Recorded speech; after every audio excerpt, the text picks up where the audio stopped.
Hi friends, let's welcome to Mahi Vihari village. ఈరోజు మీరు చూస్తున్నారు ఎంతో అద్భుతమైన పరమేశ్వరుని దేవాలయం. ఇదండి ఇక్కడ కనబడే కొండలు గుట్టల్లో ఆ పరమశివుడు వెలిసినాడనమాట. ఎంతో పురాతనమైన దేవాలయం. ఇదండి ఫ్రెండ్స్, ఇది మీరు చూస్తున్నారు కదా, ఇలాంటి అడవిలో నుంచి వెళ్ళాలన్నమాట. ఇది ఒక దట్టమైన అభయ అరణ్యం అనమాట.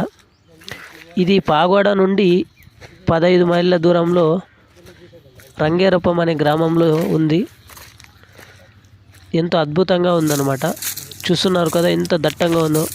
కాకుల దూరాన్ని కారడవి, చీమల దూరాన్ని చిట్టడవిలాగా ఉంది. కానీ మేము వెళ్తున్నాం అనుకోండి, అంత దట్టంగా ఉంది. ఇక్కడే బూదకొండ వాటర్ ఫాల్స్ అనేవి కూడా మొదలవుతాయన్నమాట. ఈ కొండ బ్యాక్ సైడు చూస్తున్నారు కదా, అస్సలు వెళ్ళడానికే చాలా ఇబ్బందికరంగా ఉంది. ఇదండి ఇక్కడ మీకు కనబడుతుంది, అదో ఆ గుండ, ఆ బండ వెనుకనే అదండి ఆ గోపురం కనబడుతుంది.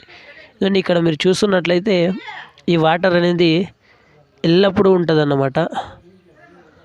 ఇక్కడ ప్రజలు తెలియజేసింది ఏమంటే, ఎన్ని సంవత్సరాలు వర్షం పడకపోయినా సరే ఈ నీరు ఎండిపోదంట, అలానే ప్రవహిస్తుందని చెప్పారనమాట. చూస్తున్నారు కదా ఎంతో అద్భుతమైన అడవి.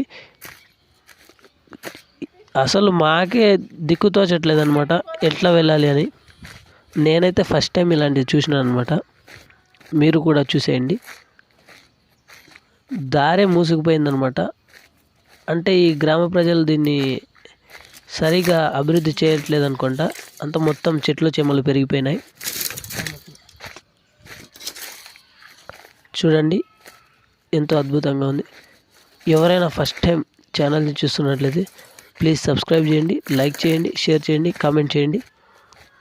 ఇక్కడ ఈ శివుని దేవాలయం వీడియోస్ కోసం పావగడ నుంచి ఒక 20 కిలోమీటర్లు.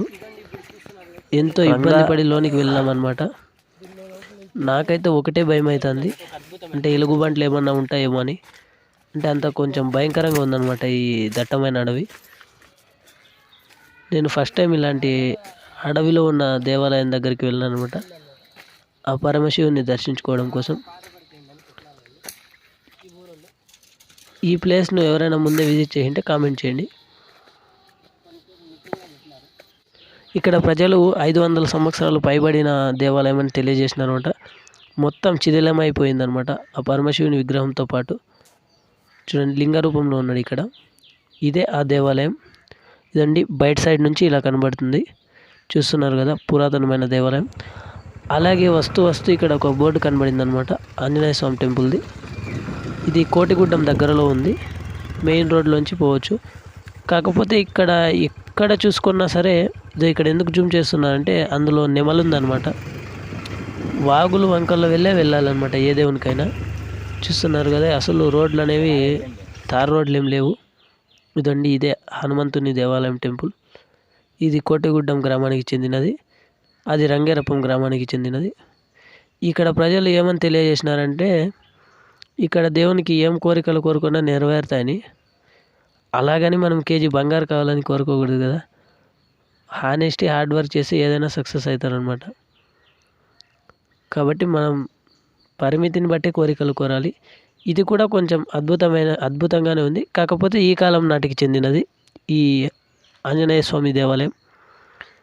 ఇది కోటిగుడ్డం గ్రామానికి చెందినది. ఇది కూడా పాగోడ నుంచి ఒక 15 కిలోమీటర్ల డిస్టెన్స్లోనే ఉందన్నమాట, దూరంలో. వస్తూ ఈ దేవాలయాన్ని సందర్శించినామన్నమాట. ఇది చూస్తున్నారు కదా, ఆంజనేయ స్వామి దేవాలయం ఎంతో అద్భుతంగా ఉంది. ఇలాంటి మరిన్ని ఇన్ఫర్మేటివ్ వీడియోస్ ప్లీజ్ సబ్స్క్రైబ్ చేయండి, పోతూ లైక్ చేయండి.